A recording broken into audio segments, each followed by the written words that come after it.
We are on part 6, which starts on page 99, and this is now Sunday evening.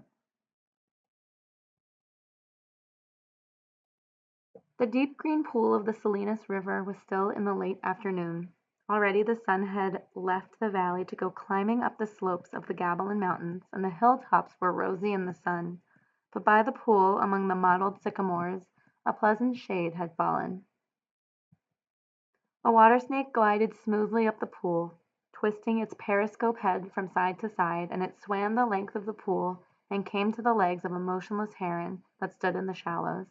A silent head and beak lanced down and plucked it out by the head, and the beak swallowed the little snake while its tail waved frantically.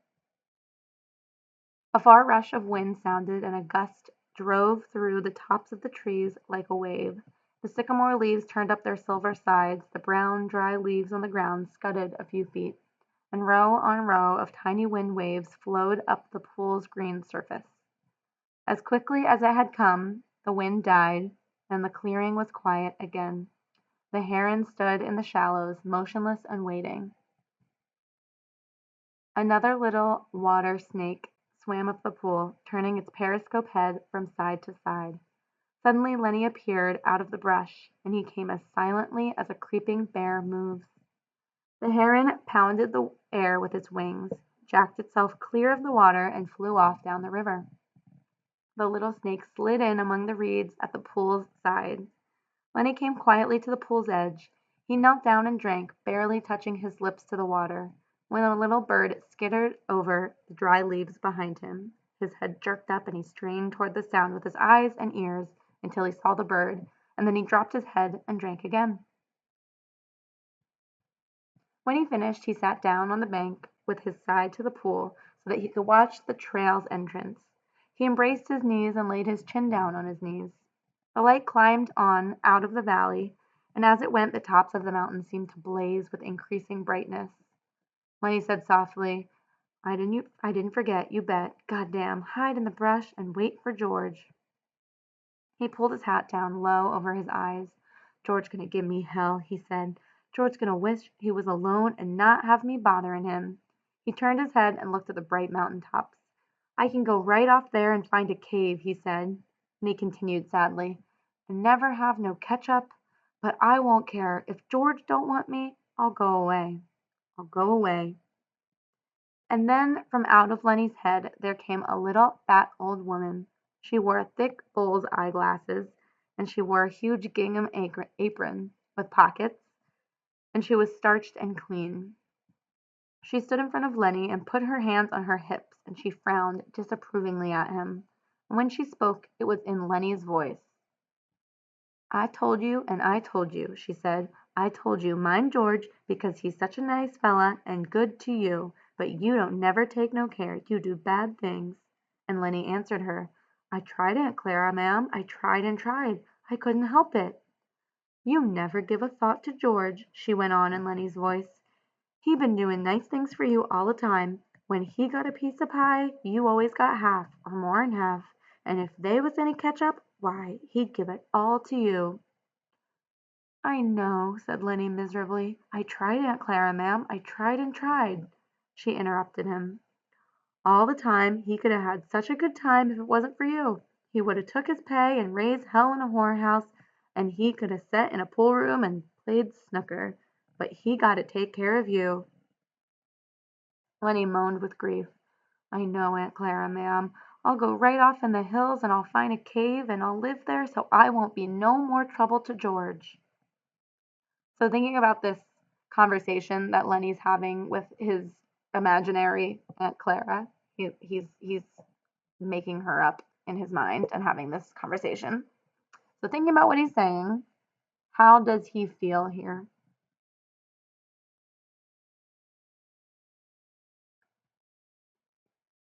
You just say that, she said sharply. You're always saying that, and you know, son of a bitch and will, you ain't never gonna do it. You'll just stick around and stew the bejesus out of George all the time. Lennie said, I might just as well go away. George ain't gonna let me tend no rabbits now. Aunt Clara was gone, and from out of Lennie's head there came a gigantic rabbit. It sat on its haunches in front of him, and it waggled its ears and crinkled its nose at him, and it spoke in Lennie's voice too. 10 rabbits, it said scornfully. You crazy bastard. You ain't fit to lick the boots of no rabbit. You'd forget 'em and let 'em go hungry. That's what you'd do. And then what would George think? I would not forget, Lennie said loudly. The hell you wouldn't, said the rabbit. You ain't worth a greased jackpin to ram you into hell. Christ knows George done everything he could to jack you out of the sewer. But it don't do no good. If you think George gonna let you 10 rabbits, you're even crazier than usual. He ain't. He's gonna beat hell out of you with a stick. That's what he's gonna do. Now Lennie retorted belligerently. Look up the word retorted if you don't know what that means. He ain't neither. George won't do nothing like that. I've knew George since I forget when, and he ain't never raised his hand to me with a stick. He's nice to me. He ain't gonna be mean. Well, he's sick of you, said the rabbit. He's gonna beat hell out of you and then go away and leave you. He won't, Lennie cried frantically. He won't do nothing like that. I know George. Me and him travels together. But the rabbit repeated softly over and over, He gonna leave you, you crazy bastard. He gonna leave you all alone. He gonna leave you, you crazy bastard. Lennie put his hands over his ears. He ain't, I tell you, he ain't. And he cried, Oh, George, George, George. George came quietly out of the brush, and the rabbit scuttled back into Lennie's brain. George said quietly, What the hell are you yelling about? Lennie got up on his knees. You ain't gonna leave me, are you, George? I know you ain't. George came stiffly near and sat down beside him. No. I knowed it, Lennie cried. You ain't that kind. George was silent. Lennie said, George? Yeah? I done another bad thing. It don't make no difference, George said, and he fell silent again. Only the topmost ridges were in the sun now. The shadow in the valley was blue and soft. From the distance came the sound of men shouting to one another. George turned his head and listened to the shouts. Lennie said, George? Yeah? Ain't you gonna give me hell? Give you hell? Sure, like you always done before. Like, if I didn't have you, I'd take my $50. Jesus Christ, Lennie. You can't remember nothing that happens, but you remember every word I say. Well, ain't you gonna say it? George shook himself. He said woodenly, If I was alone, I could live so easy. His voice was monotonous, had no emphasis. Make sure you know what that word means. I could get a job and not have no mess. He stopped. Go on, said Lennie, and when the end of the month come, I could take my $50 and go to a cat house. He stopped again. Lennie looked eagerly at him. Go on, George. Ain't you going to give me no more hell? No, said George. Well, I can go away, said Lennie. I'll go right off in the hills and find a cave if you don't want me. George shook himself again. No, he said. I want you to stay with me here. Okay. Let's think about this interaction and the way that George is acting right now. Based on what we know about him, George, how would you expect him to talk to Lennie right now?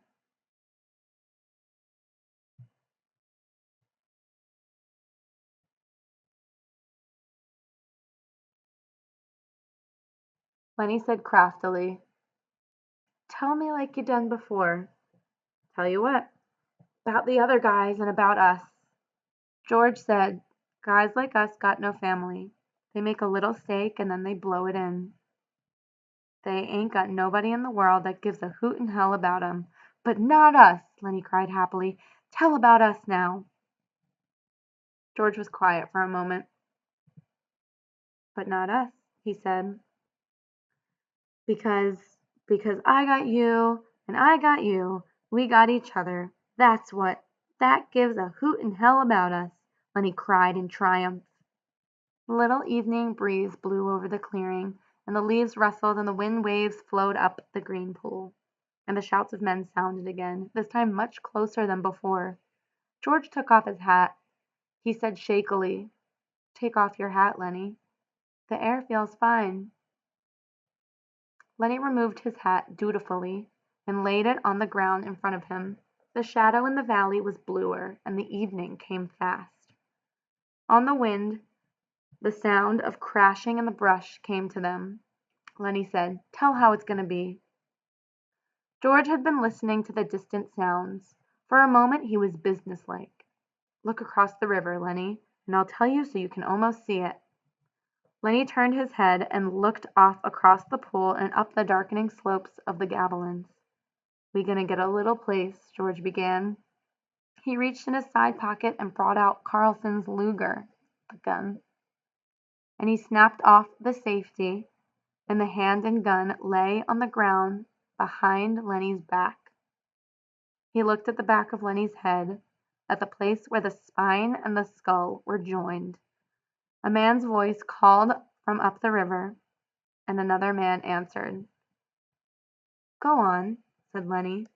George raised the gun and his hand shook, and he dropped his hand to the ground again. So thinking about what George is trying to do, he's holding the gun near Lennie's back. His hand is shaking. How does George feel right now? "Go on," said Lennie. "How's it gonna be?" "We gonna get a little place." "We'll have a cow," said George, "and we'll have maybe a pig and chickens, and down the flat we'll have a little piece alfalfa." "For the rabbits!" Lennie shouted. "For the rabbits," George repeated, "and I get to tend the rabbits." "And you get to tend the rabbits." Lennie giggled with happiness. "And live on the fat of the land." "Yes." Lennie turned his head. "No, Lennie, look down there across the river, like you can almost see the place." Lennie obeyed him. George looked down at the gun.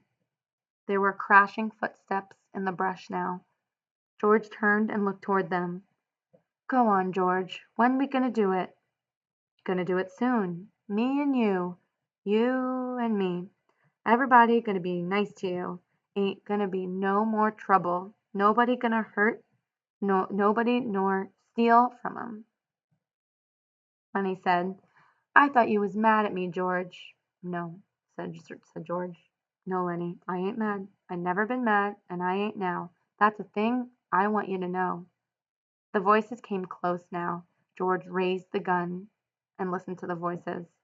Lennie begged, "Let's do it now. Let's get that place now." "Sure, right now. We gotta." And George raised the gun and steadied it, and he brought the muzzle of it close to the back of Lennie's head. The hand shook violently, but his face set and his hand steadied. He pulled the trigger. The crash of the shot rolled up the hills and rolled down again. Lennie jarred and then settled slowly forward to the sand, and he lay without quivering. So let's pause here and really think about what's going on. So we know that George had a gun. Right here, he's really nervous. His hand is shaking because he's so nervous. But finally, he pulls the trigger. So he shoots the gun. And then he's aiming at Lennie, and Lennie falls forward. Why does George do this? Why does George kill Lennie?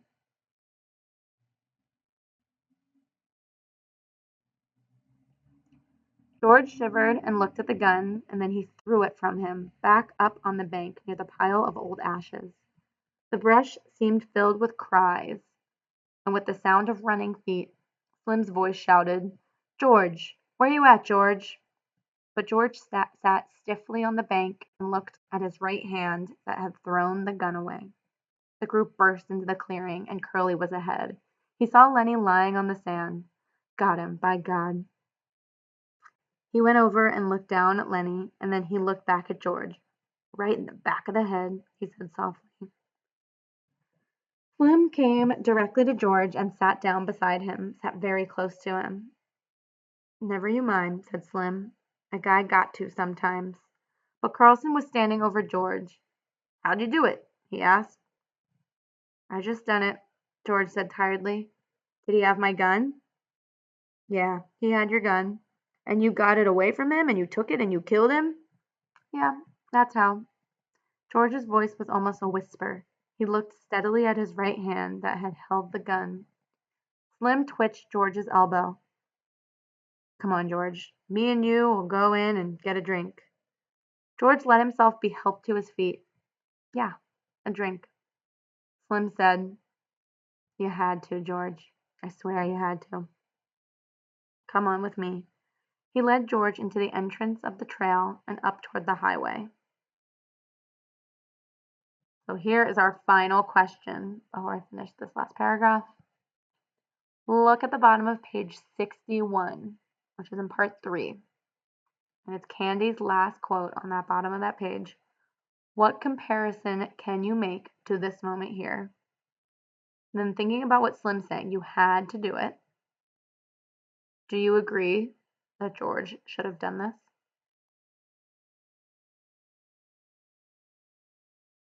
Curly and Carlson looked after them, and Carlson said, Now what the hell you suppose is eating them two guys?